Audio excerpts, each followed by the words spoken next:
ശബരിമല മണ്ഡലകാലത്ത് ദർശനത്തിനായി എത്തുന്ന തീർത്ഥാടകർക്ക് കോട്ടയം റെയിൽവേ സ്റ്റേഷനിൽ ആവശ്യമായ ക്രമീകരണങ്ങൾ ഏർപ്പെടുന്നത് സംബന്ധിച്ച് Francis George M P railway അധികാരികളുമായി ചർച്ച നടത്തി.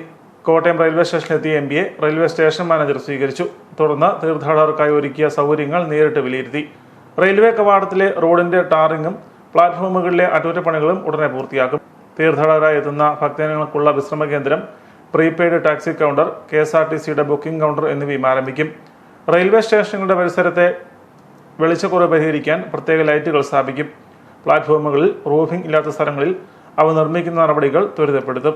കോട്ടയം റെയിൽവേ സ്റ്റേഷനിൽ ഹ്രസ്വ ദീർഘകാല അടിസ്ഥാനത്തിൽ വികസന പ്രവർത്തനങ്ങൾ സംബന്ധിച്ച് രൂപരേഖ തയ്യാറാക്കി കേന്ദ്ര റെയിൽവേ മന്ത്രിക്ക് സമർപ്പിക്കുമെന്നും ഫ്രാൻസിസ് ജോർജ് എം പി യോഗത്തിൽ പറഞ്ഞു. Senior section engineer Mathew Joseph, deputy station manager Mathew എന്നിവർ സംബന്ധിച്ചു. എറണാകുളത്തു നിന്നും ബംഗളൂരുവിലേക്ക് ആരംഭിക്കുന്ന വന്ദേ ഭാരത് ട്രെയിൻ കോട്ടയത്തേക്ക് നീട്ടണമെന്നാവശ്യപ്പെട്ട് റെയിൽവേ മന്ത്രിക്ക് നിവേദനം നൽകിയതായി എം പി പറഞ്ഞു.